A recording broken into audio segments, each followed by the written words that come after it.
الشيطان الرجيم بسم الله الرحمن الرحيم الحمد لله الذي لا يبلغ مدحته القائلون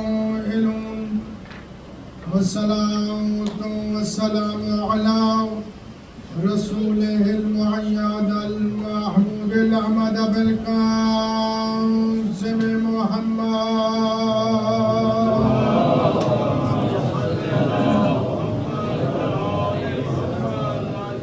والصلاة والسلام على أخيه وابن أمي ووارث علم الأولين والآخرين أسد الله الغالب غالب على كل غالب مولانا أبي الحسن علي بن أبي طالب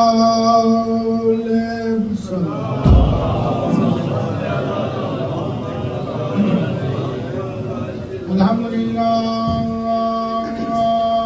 الذي نور قلوبنا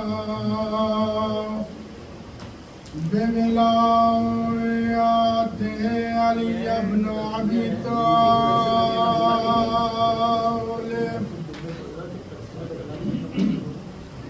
الحمد لله الذي نور قلوبنا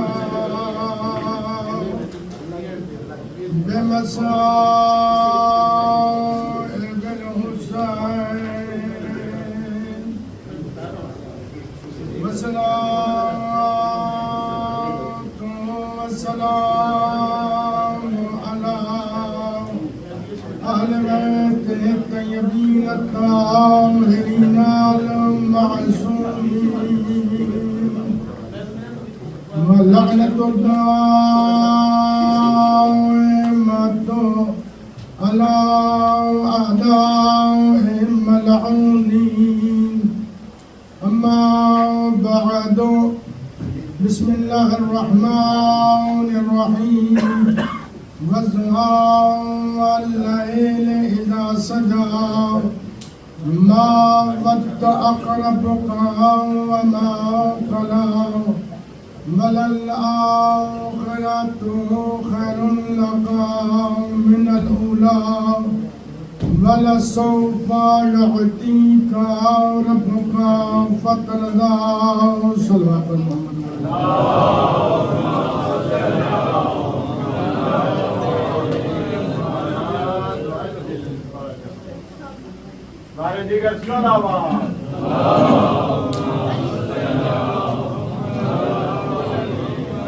میری دعا ہے پروردگار عالم آپ تمام حضرات کا اس مقدس مقام پہ چل کے آنا اپنی بارگاہ میں منظور و مقبول فرمائے۔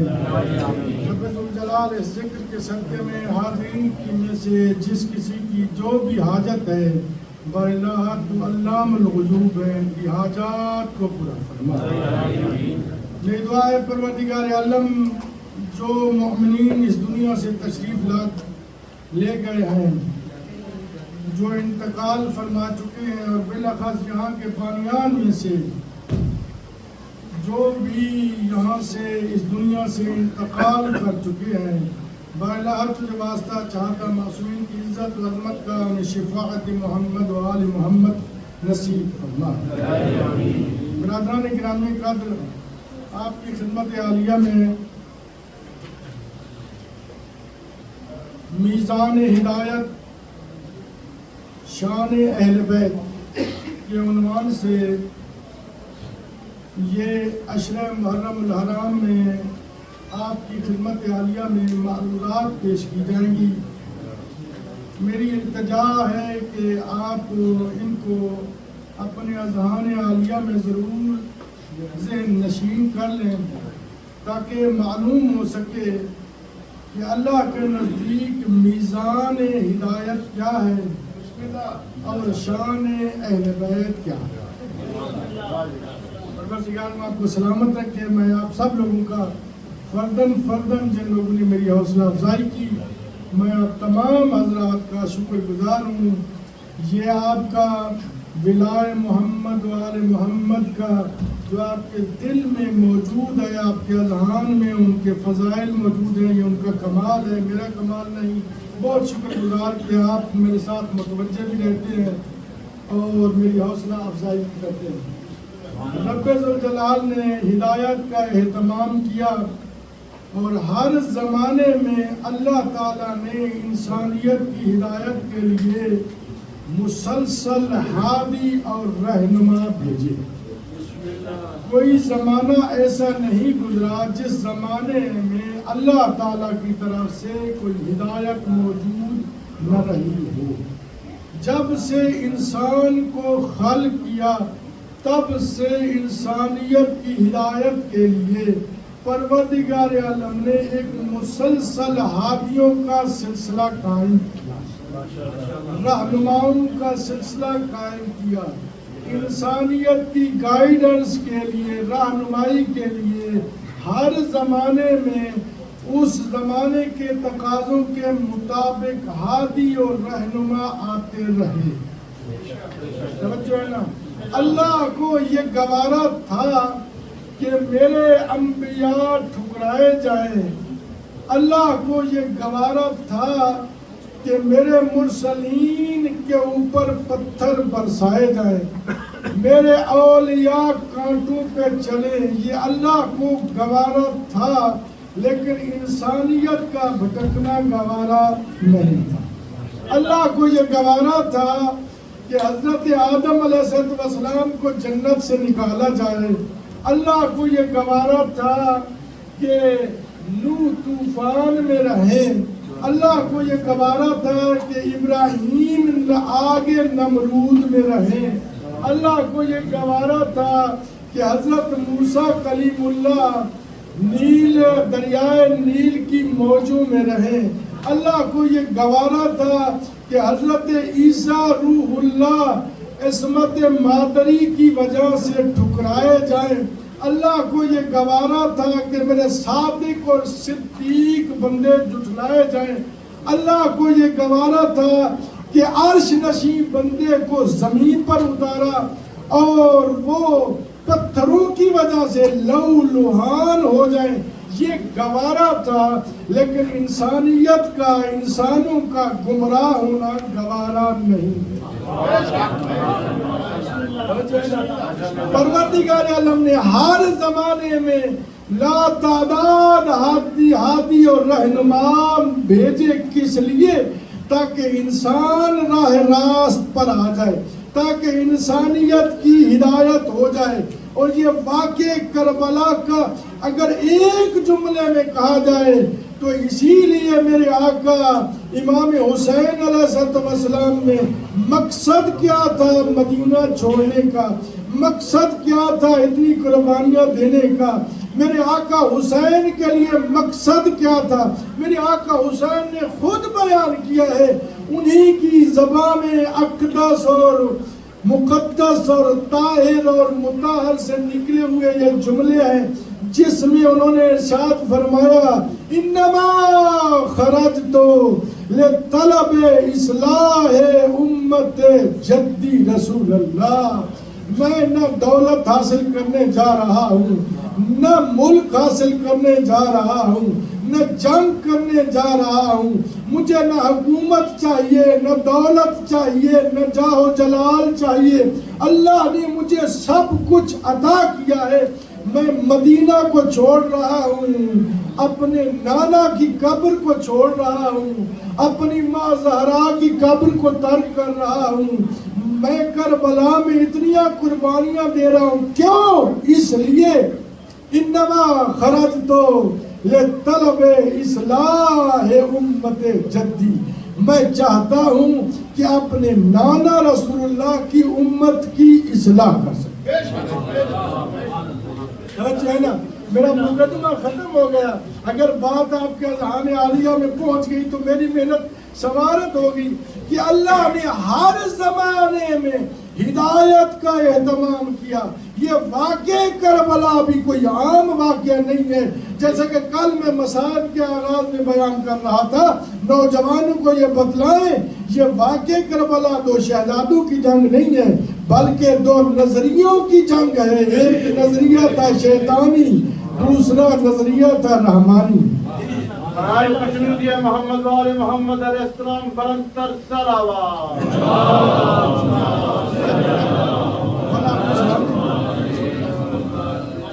برادران گرامی کر یہ دو نظریے تھے. مقصد کیا ہے اللہ کا؟ مقصد یہ ہے اتنی کتابیں نازل کی، اتنے رسول آئے، اتنے مرسلین بھیجے. اللہ نے ہر زمانے میں مسلسل تسلسل کے ساتھ انسانیت کی رہنمائی کے لیے ہادی، رہنما، لیڈر، گائیڈ بھیجے. اور پروردگار عالم نے قرآن مجید میں ارشاد فرمایا وَلَقَدْ جَاءَكُم مِّنَ اللَّهِ نُورٌ وَكِتَابٌ مُّبِينٌ. میزان ہدایت اور شان اہل بیت. دیکھیے گا اسی جملے میں اللہ نے کہا وَلَقَدْ جَاءَكُم مِّنَ اللَّهِ نُورٌ وَكِتَابٌ مُّبِينٌ کہ میں نے بھیجا تمہارے لیے نور اور ایک واضح کتاب.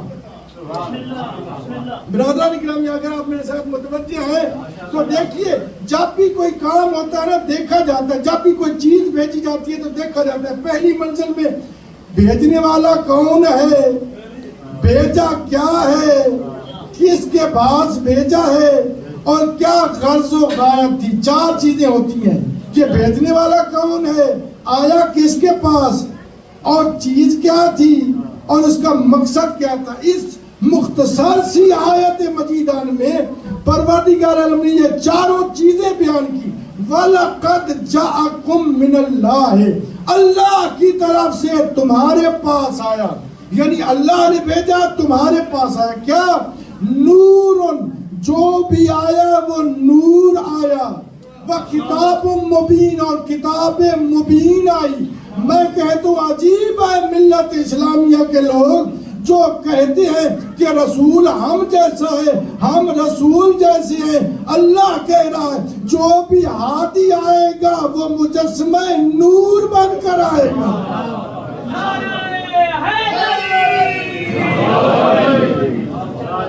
وہ مجسمہ نور بن کر آئے گا، وہ ہم جیسا نہیں ہوگا. مسئلہ کہاں پیدا ہوتا ہے؟ بڑی توجہ، یہ جملے آپ کے ذہن میں بیٹھنے چاہیے. بڑی توجہ چاہتا ہوں. مسئلہ کہاں پیدا ہوتا ہے؟ یہ عام سا مولوی، یہ عام سا انسان یہ انہیں اپنے جیسا تصور کرنا شروع کر دیتا ہے. اللہ تک ہم جا نہیں سکتے، پروردگار عالم کو کما حقہ ہم سمجھ نہیں سکتے. کیوں؟ اس لیے کہ ہمارا ذہن محدود ہے. بڑی توجہ مقدمہ پہ. ہمارا ذہن محدود ہے، اللہ لا محدود ہے. ہمارے ذہن کی وسعت نہیں ہے، کوتاہ ہے، وہ عظیم تر ہے. ہمارا ذہن وہاں تک پہنچ نہیں سکتا. اب اللہ کو چاہیے تھا ایسا وسیلہ. عقیدہ کی بات کر رہے ہو، اگر عقیدہ رکھتے ہیں تو میرے ساتھ بولیں گے.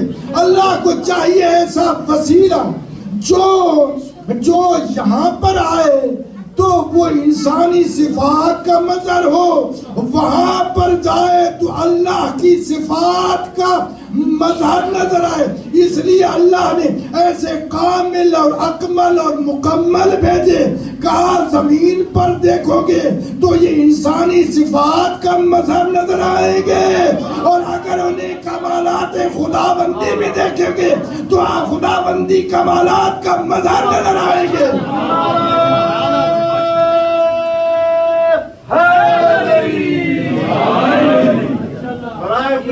مولانا حسین علیہ السلام برنتر صلوات. اور یہ عجیب ہے ملت اسلامیہ. ملت اسلامیہ کو کیا ہو گیا ہے؟ پاک پیغمبر نے فرمایا کہ اللہ ہے. کسی نے دیکھا؟ کسی نے آنکھوں سے دیکھا؟ نہیں. اب وہ اس نے فرمایا ہم نے مان لیا. انہوں نے ارشاد فرمایا کہ جنت ہے، ہم نے مان لیا. انہوں نے کہا جنت جہنم ہے، ہم نے مان لیا. انہوں نے کہا فرشتے ہیں، ہم نے مان لیے. دیکھے نہیں لیکن مان لیے. کیوں؟ رسول اللہ نے ارشاد فرمایا ہم نے نہیں دیکھے فرشتے، ہم نے نہیں دیکھی جنت، ہم نے نہیں دیکھی جہنم، لیکن ہم مان جاتے ہیں. عجیب بات ہے، غدیر کے میدان میں انہوں نے دکھلایا بھی، کہا بھی من کنت مولا فعلی علیہ مولا.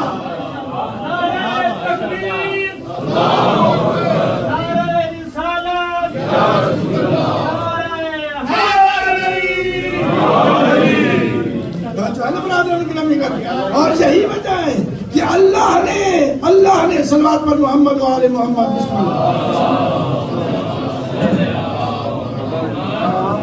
اللہ تبارک و تعالیٰ نے اس دنیا میں جو بھی بھیجا، اور ارشاد فرمایا الذی خلق الموت والحیات، وہ اللہ نے موت کو خلق کیا، حیات کو خلق کیا. اب یہاں سے پہلے ایک جملہ اور کہنا چاہتا ہوں تاکہ آپ کے ذہن میں یہ بات آ جائے. ایک آیت پڑھنا چاہتا ہوں. دیکھو جب کہا نا کہ اللہ نے کہا کہ میں نے نور بھیجا، اب ہمیں نہیں معلوم کہ وہ نور کہاں سے آیا، وہ کب پیدا ہوا. خود پیغمبر اسلام نے ارشاد فرمایا ابلا وما خلق اللہ نوری انا وعلی من نور واحد. اللہ نے سب سے پہلے مجھ مصطفیٰ کو خلق کیا، میرا اور علی کا ایک نور ہے. توجہ، میں اور علی ایک نور سے ہیں. اب جب یہ جملے کہے میرے بھائی تو دیکھنا یہ ہے کہ ہمیں کیا معلوم کہ وہ کب پیدا ہوئے. یہ ذہن میں رہے. خود پیغمبر اسلام نے ارشاد فرمایا اولو وما خلق اللہ نوری، میں اور علی ایک نور سے ہیں. سب سے پہلی مخلوق ہے مصطفیٰ. خود مصطفیٰ نے ارشاد فرمایا سب سے پہلی مخلوق مصطفیٰ. اب میں آپ کی تشریح کرنا چاہتا ہوں. دیکھو انسان کو 4 عناصر سے پیدا کیا، مٹی، آگ، ہوا، پانی. 4 چیزیں ہیں نا، ان 4 چیزوں سے پیدا کیا. اور مصطفیٰ ہے پہلی مخلوق. مٹی بھی مخلوق، مصطفیٰ پہلی مخلوق. آگ بھی مخلوق، مصطفیٰ پہلی مخلوق. پانی بھی مخلوق، مصطفیٰ پہلی مخلوق. ہوا بھی مخلوق، مصطفیٰ پہلی مخلوق. آگ بھی مخلوق، مصطفیٰ پہلی مخلوق.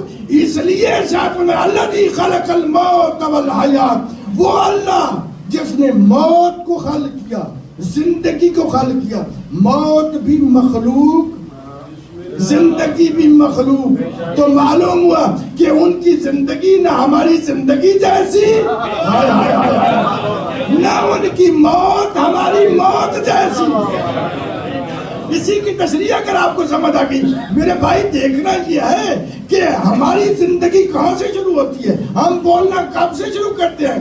جب ہم بولنا ایک کافی عرصے کے بعد شروع کرتے ہیں. لیکن ان کی زندگی کیا ہے کہ جیسے ہی بیت اللہ سے برآمد ہوئے جناب فاطمہ بنت اسد نے علی مرتضیٰ کے 3 دن کے جب دیا نا پیغمبر اسلام کو، جب دوش مصطفیٰ کے سوار دستے مصطفیٰ پہ آئے تو ایک مرتبہ نگاہیں کھولی. جب نگاہیں کھولی تو پیغمبر اسلام نے ارشاد فرمایا خصصتنی بالنظر خصصتک بالعلم. اے علی، تو نے مجھے اپنی نگاہوں کے ساتھ مخصوص کیا، میں مصطفیٰ تجھے اپنے علم کے ساتھ مخصوص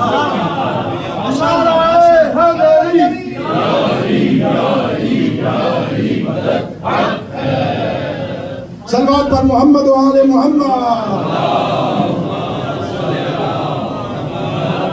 اور جیسے ہی پیغمبر اسلام نے یہ جملہ کہے تو میرے آقا علی، ہم یہ زندگی بتا رہا ہوں کہ ان کی زندگی کیسی ہے، ہماری زندگی کیسی ہے.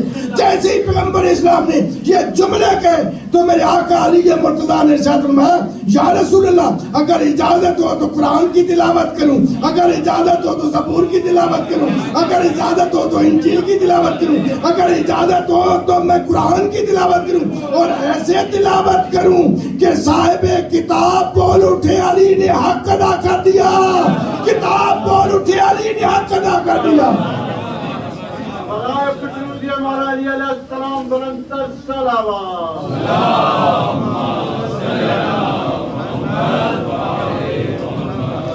اب اب ہماری زندگی اور ان کی زندگی ایک جیسی کیسے ہو سکتی ہے؟ دیکھنا جی ہے میرے بھائی، اسی لیے ارشاد فرمایا کہ الحمدللہ الذی خلق السماوات والارض، اللہ کا حمد ہے کہ جس نے خلق کیا آسمانوں کو اور خلق کیا زمین کو. وجعل الظلمات والنور، ظلمت کو خلق کیا، نور کو خلق کیا. یعنی آسمان موجود نہیں تھے، مصطفیٰ کا نور موجود تھا. زمین موجود نہیں تھی، مصطفیٰ کا نور موجود تھا. ظلمت موجود نہیں تھی، مصطفیٰ کا نور موجود تھا. نور موجود نہیں تھا، مصطفیٰ کا نور موجود تھا. ہے نا میرے بھائی، یہی وجہ ہے. اسی لیے ایک آیت مجیدہ نے ارشاد فرمایا کہ الحمدللہ الذی جعل الشمس ضیاء والقمر نورا، اللہ کا حمد ہے جس نے سورج کو خلق کیا. سورج بھی مخلوق، والقمر، اور قمر کو خلق کیا. قمر بھی مخلوق، سورج بھی مخلوق. المصطفیٰ ہے پہلی مخلوق. اسی لیے پیغمبر اسلام نے ارشاد فرمایا، یہ ہم جو واقعہ پڑھتے ہیں حدیث قصہ میں، یہ حیرت انگیز بات ہے. کبھی ہم غور تو کریں. اللہ ارشاد فرمایا ما خلقت السماء مبنیہ ولا ارضا مدحیہ ولا بحرا یجری ولا فلکا یسری ولا شمسا مضیہ ولا قمرا منیرا. میں نے سورج کو خلق نہیں کیا مگر ان کی محبت میں، چاند کو خلق نہیں کیا مگر ان کی محبت میں، دریاؤں کو روانگی عطا کی ان کی محبت میں، بھائی پہاڑوں کو بلندیاں عطا کی ان کی محبت میں، دریاؤں کو روانگی عطا کی ان کی محبت میں. میں نے جنت کو خلق کیا ان کی محبت میں، فرشتوں کو خلق کیا ان کی محبت میں، بھائی سدرۃ المنتہا کو خلق کیا ان کی محبت میں، عرش معلیٰ کو خلق کیا ان کی محبت میں، اور انہیں خلق کیا اپنی معرفت کے لیے. نعرہ تکبیر، نعرہ رسالت، یا رسول اللہ.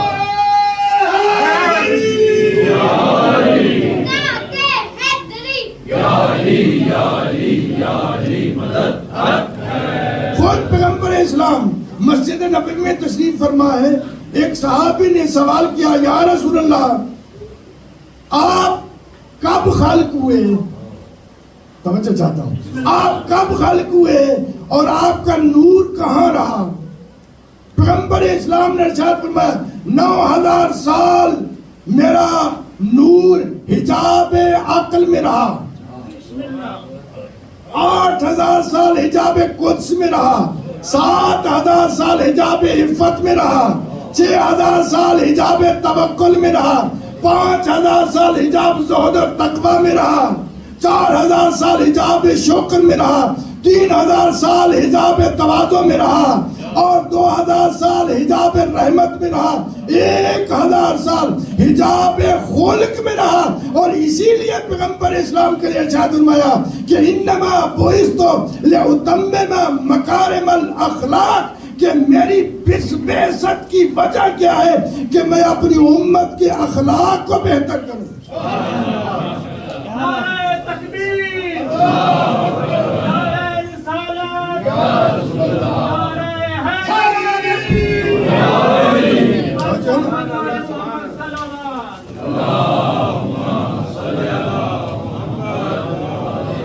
اسی لیے کسی شاعر نے کیا خوب کہا، آیا نہ پھر رسول کوئی مصطفیٰ کے بعد، آیا نہ پھر کوئی رسول مصطفیٰ کے بعد، حاجت ہی کیا تھی حضرت خیر الورا کے بعد.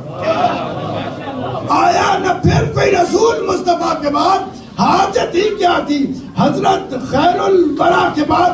میں اس سے بڑھ کے تیری شان میں کیا کہوں، عظمت میں تو عظیم ہے رب العلا کے بعد. کتنی عظمت ہے پیغمبر اسلام کی. اور یہی وجہ ہے ہدایت کے لیے پیغمبر اسلام ہے، اور ہر زمانے میں ہدایت کرتے رہے. جو بھی اپنے زمانے کا ہادی ہوگا وہ ہر زمانے میں ہدایت کرے گا. یہی وجہ ہے نا کہ پیغمبر اسلام ہدایت کرنے کے بعد اسلام بڑی تیزی سے ترقی کر رہا تھا، بڑی تیزی سے اسلام ترقی کر رہا تھا کہ اسلام کے دشمنوں نے یہ سوچا کہ اسلام بہت تیزی سے ترقی کر رہا ہے، کسی طرح اسلام کی ترقی کو روکا جائے۔ جب انہوں نے یہ سوچنا شروع کیا، تاریخ میں ملتا ہے 2-3 سال تک بڑے بڑے یہودی علماء بیٹھے رہے کہ کوئی ایسا سوال قائم کیا جائے جس کی وجہ سے اسلام کی حقانیت کو خطرہ لاحق ہو۔ توجہ ہے برادر؟ اور وہ کافی عرصے کے بعد ایک سوال لے کر آئے۔ بعض تاریخوں میں ملتا ہے 70، بعض تاریخوں میں ملتا ہے 700 علماء، یہودی علماء آئے اور یہ سوال لے کر آئے۔ کیا سوال ہے؟ سوال لے کر آئے پیغمبر اسلام کے جانے کے بعد جو شخص وہاں منبر پہ بیٹھا ہوا تھا اس سے سوال کیا گیا، آیت کا ترجمہ آپ کے ذہن میں رہے تب بات سمجھ آئے گی آپ کو۔ سوال یہ تھا، وَاسْأَلْ، یہ آیت ہے قرآن مجید کی، وَاسْأَلْ مَنْ أَرْسَلْنَا مِنْ قَبْلِكَ مِنْ رُسُلِنَا، اے میرے حبیب ان نبیوں سے سوال کر، ان رسولوں سے سوال کر جو تجھ سے پہلے مبعوث ہو چکے ہیں۔ پھر ترجمہ سنیے بھائی، ان رسولوں سے سوال کر، ان نبیوں سے سوال کر جو تجھ سے پہلے مبعوث ہو چکے ہیں۔ ان کا سوال یہ تھا کہ جب رسول اللہ مبعوث ہوئے ہیں اس وقت کوئی رسول تھا نہیں، مکہ میں مدینہ میں جب پیغمبر اسلام آئے تو کوئی اور رسول تو تھا نہیں، کوئی اور نبی تو وہاں ظاہری طور پر موجود نہیں تھا۔ تو ان کا سوال یہ تھا، آیت کہہ رہی ہے کہ ان رسولوں سے سوال کر، کوئی رسول تھا نہیں، لہذا یہ آیت نعوذ باللہ من ذالک، یہ آیت غلط۔ 3 دن تک رسول اللہ کے منبر پہ بیٹھنے والوں نے 3 دن تک سوچ بچار کیا، اور جب وہ اس آیت کو قرآن سے نکالنے لگے، ہدایت کی بات کر رہا ہوں، میزان ہدایت اور شان اہل بیت، اسی جملے میں آخری نکتہ دے رہا ہوں بھائی، جب وہ دیکھنے لگے کہ بھائی ہمارے پاس اس کا جواب نہیں ہے، لہذا نعوذ باللہ من ذالک یہ آیت قرآن کا حصہ نہیں، دربار سجا ہوا تھا، 3 دن تک سوچتے رہے، یہ ابھی سوچ رہے تھے، صلاح و مشورہ کر رہے تھے۔ یہودی جو ہے علماء 70 یا 700 علماء وہ خوش تھے کہ آج اسلام کے اوپر حرف آ گیا، قرآن کے اوپر حرف آ گیا۔ یہ اسی اثناء میں دربار مسجد نبوی کھچ کھچ بھری ہوئی تھی، اسی اثناء میں السلمان منا اہل البیت اٹھا، کہنے لگا کہ دیکھو میں جو وارث قرآن ہے، جو وارث شریعت ہے، میں اس کے پاس آپ کو لے جاتا ہوں جس کے بارے میں پیغمبر اسلام نے ارشاد فرمایا، القرآن و علی و علی و القرآن، سلامت رہو کہ علی قرآن، میں اس کے پاس لے کے جاتا ہوں۔ سلمان ان علماء کو لے کر آئے، بڑی توجہ چاہتا ہوں، جب بیت شرف پہ پہنچے دکل باب کیا، اندر سے آواز ہے سلیمان، یہودی علماء آ گئے۔ بعض روایتوں میں یہ ملتا ہے کہ میرے آقا مشکل کشا نے جو یہودی علماء کا سردار تھا اس کا بھی نام لیا، اس کے باپ کا بھی نام لیا، اس کے جد کا بھی نام لیا۔ یہ پریشان ہو کے اپنے ان ساتھیوں سے کہنے لگا، وہاں منظر اور تھا، یہاں منظر اور ہے۔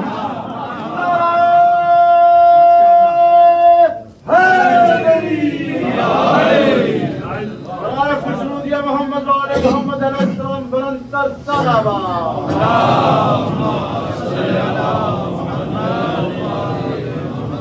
اسی اثناء میں میرے آقا علی مرتضیٰ بیت الشرف سے باہر نکلے، باہر نکل کے ایک مرتبہ ان کے سامنے آئے، کہا کرو سوال، کیا سوال ہے؟ وہ ابھی سوچ رہے تھے، علی نے ارشاد فرمایا سوال بھی بتاؤں جواب بھی دوں، سوال بھی بتاؤں جواب بھی دوں۔ وہ کہنے لگے یا آقا اگر آپ کو سوال معلوم ہے تو بتلائیے۔ میرے آقا نے ارشاد فرمایا تمہارا یہی سوال ہے نا کہ آیت مجیدہ کہہ رہی ہے اے رسول ان رسولوں سے سوال کر، اس وقت کوئی رسول تھا نہیں، تو سنو یہ آیت نہ غار حرا میں نازل ہوئی، نہ مسجد الحرام میں نازل ہوئی، نہ بیت اللہ میں نازل ہوئی، نہ مکہ میں نازل ہوئی۔ نہ شعب ابی طالب میں نازل ہوئی، نہ مدینہ میں نازل ہوئی، نہ مسجد نبوی میں نازل ہوئی، نہ گھر میں نازل ہوئی، نہ میدان جنگ میں نازل ہوئی، نہ زمین پر نازل ہوئی۔ پیغمبر اسلام جب معراج پہ گئے نہ فضا میں نازل ہوئی، پیغمبر اسلام معراج پہ گئے، پہلے آسمان پہ استقبال ہوا، دوسرے آسمان پہ استقبال ہوا، جب چوتھے آسمان پہ استقبال ہوا کیا؟ سب انبیاء سب مرسلین کی ارواح جھک کر پیغمبر اسلام کو سلام کر رہے تھے۔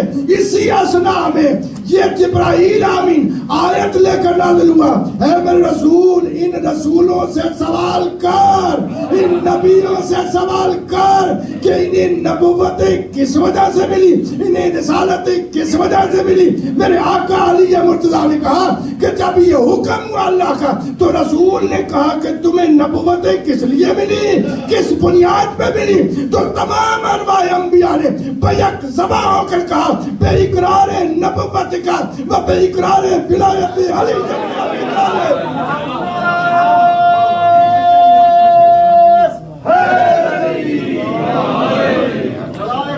محمد والے محمد السلام بلند تر صلوات۔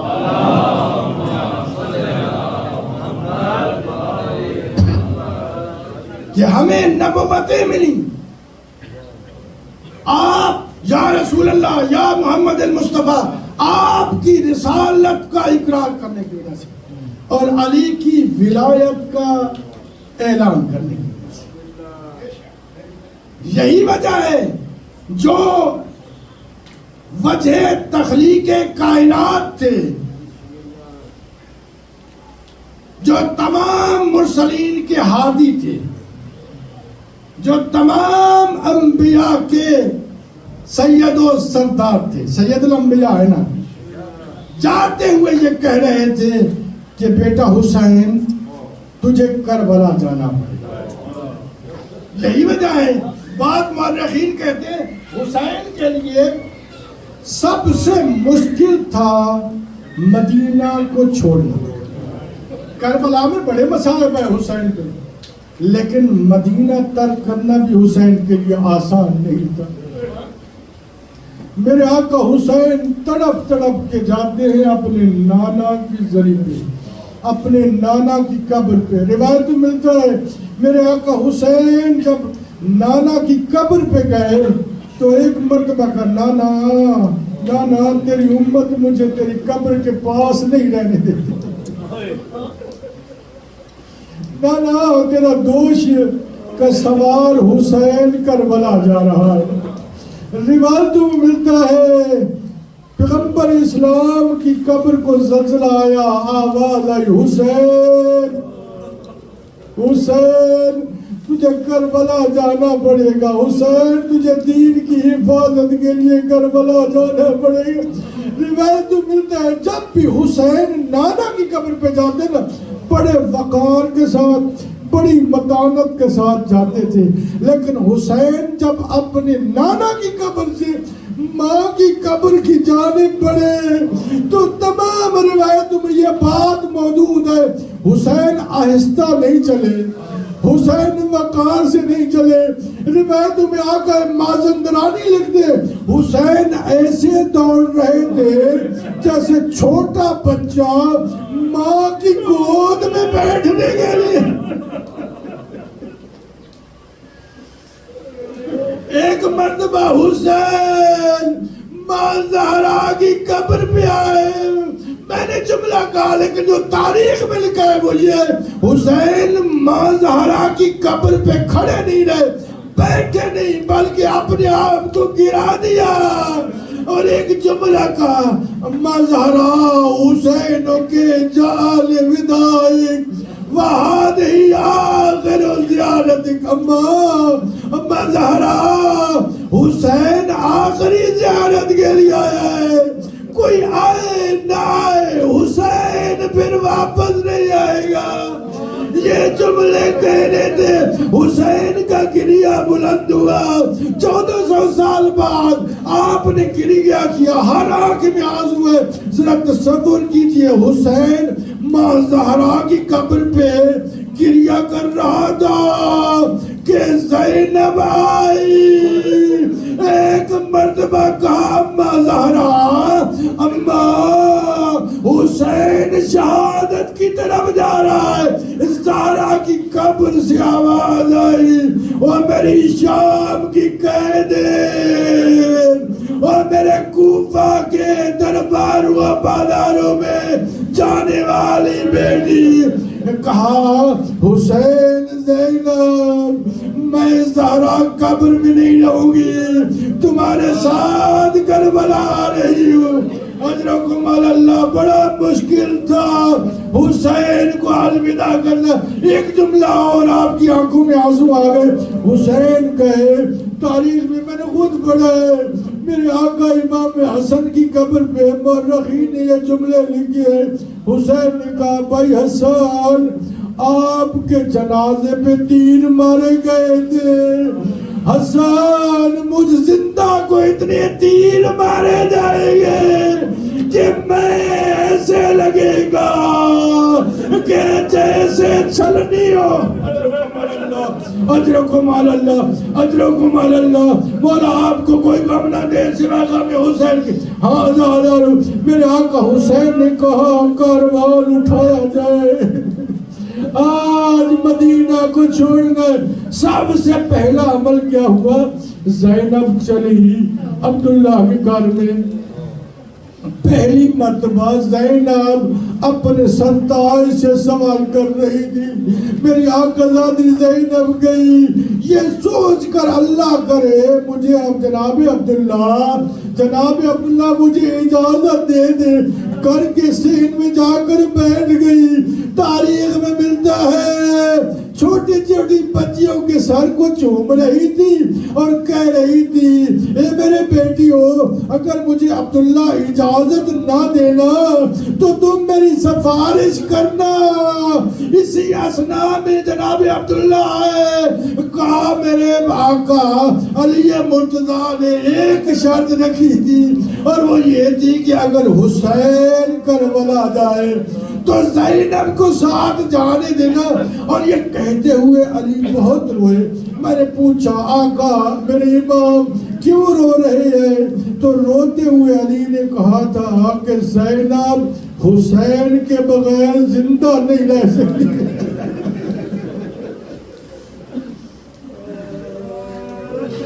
علامہ رشید ترابی صاحب یہ جملہ کہا کرتے تھے کہ حسین کی شہادت کے بعد زینب حقیقت میں زندہ نہیں رہی۔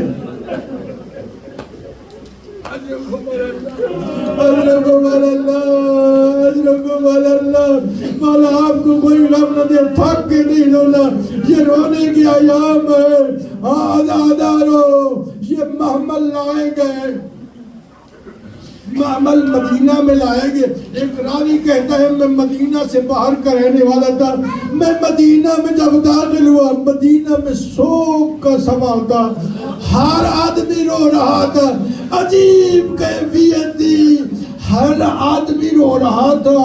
اور یہ کہتا ہے میں سن رہا تھا ایک چھوٹی سی بچی کی قبیلہ بنی ہاشم کے گھرانے سے رونے کی آواز آ رہی تھی۔ وہ بچی کون تھی؟ جناب صغرا رو کے کہہ رہی تھی، بابا مجھے بھی ساتھ لے چلیے۔ اجرکم اللہ، جن کو رونا نہیں آ رہا اپنی نگاہیں نیچے کر لیجیے میرے بھائی۔ اللہ دارو تاریخ میں یہ جملے ملتے ہیں۔ یہ کہتا ہے میں دیکھتا رہا، میں نے دیکھا محمل لائے گئے، محملوں کو بٹھایا گیا، ایک ایک بی بی آتی رہی، سوار ہوتی رہی، ایک مزدور باہر نکلی، میں نے دیکھا ایک نوخیز جوان آگے بڑھا، میں نے پوچھا یہ جوان کون ہے، سوار ہونے والی کون ہے؟ مجھے بتایا گیا یہ قاسم ہے، اس کی ماں ام فروا۔ اور آزادارو پھر یہ کہتا ہے میں نے دیکھا ایک جوان ہم شکل نبی آگے بڑھا، میں نے پوچھا یہ بی بی کون ہے؟ مجھے بتلایا گیا یہ بی بی جناب ام لیلا ہے، یہ سوار کرانے والا ہے۔ یہ کہتا ہے اسی طرح مستورات آتی رہی، سوار ہوتی رہی. یہ کہتا ہے میں نے دیکھا ایک بی بی ہے، جب باہر آئی قاسم بھی آگے بڑھے، علی اکبر بھی آگے بڑھے، عباس نے تلوار کو نیام سے نکالا، دائیں بائیں دیکھ دیکھ کے کہنے لگے واہ حجاب آل حجاب آل حجاب. میں نے کہا یہ بی بی کون ہے؟ مجھے بتلایا گیا یہ ثانیہ زہرا زینب ہے. حسین نے اپنی کرسی چھوڑی، ان کو سوار کرانا چاہتے تھے. میں نے دیکھا ہر جوان سوار کرانا چاہتا ہے لیکن بی بی سوار نہیں ہوئی. اچانک یہ کہتا ہے میں نے دیکھا ایک نحیف سا جوان آگے بڑھا، کہا مجھے وہی سوار کرائے جو 11 محرم الحرام کو مجھے اونٹوں پہ سوار کرا سکے. اجرکم اللہ اجرکم اللہ. یہ کہتا ہے میں نے دیکھا، میں یہ عمل دیکھتا رہا. کوئی بھی مزدور، چھوٹی چھوٹی اولاد والوں کے جو لگے نا، کوئی بھی مزدور باہر نکلتی نا، ایک 7 سال کی بچی تھی جو ہاتھ باندھ کے سامنے آتی کہتی مجھے ساتھ لے چلو. یہ کہتا ہے میں دیکھتا رہا، قافلہ چلا، قافلے سے رونے کی آوازیں آ رہی تھی. ارے زہرا زادیہ مدینہ چھوڑ رہی تھی.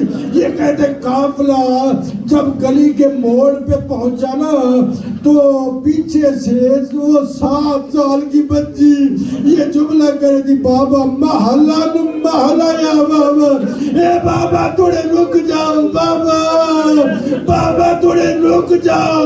یہ کہتا ہے میں نے دیکھا وہ پورا کاروان رکا، ہر بی بی نے الوداع کیا. جیسے ہی الوداع کیا، تاریخ میں یہ جملے ملتے ہیں کہ چھوٹا بچہ ہے علی اصغر، اس کو لیا، چھوٹے بھائیوں کو بہنوں سے پیار ہوتا ہے، ان کو لیا. ایک مرتبہ جناب سغرا نے ان کے رخساروں پہ بوسہ لیا، کہا سب چلے جائیں تم تو میرے ساتھ رہو، تم میرے ساتھ رہو. یہ کہتا ہے میں دیکھتا رہا، ہر بی بی نے لینے کی کوشش کی. بہت مصائب ہو جائے گا اگر سمجھ آ گیا یہ جملہ. یہ کہتا ہے ہر بی بی نے لینے کی کوشش کی، علی اصغر نہیں گئے. آخر میں حسین قریب آئے. ایک مرتبہ حسین نے علی اصغر کے کانوں کے قریب کوئی جملہ کہا، میرا دل کہتا ہے حسین نے کہا ہوگا علی اصغر تیرے حصے کی قربانی کون دے گا. جناب سغرا نے تڑپ کے کہا بابا مجھے یہ بتلاؤ کہ کب واپس آؤ گے، آپ کی واپسی کب ہوگی.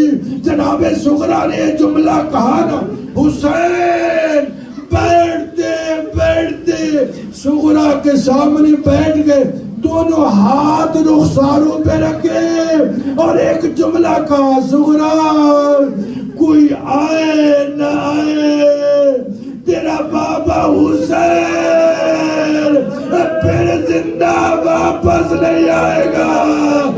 سغرا نے حسین چل پڑ کے رونا شروع کیا، بابا یوں کیوں نہیں بتلاتے کہ تم شہادت کی طرف جا رہے ہو. ارے حسین کا کاروان چلتا گیا. سغرا رو کے کہتی تھی ام سلمہ مجھے کافی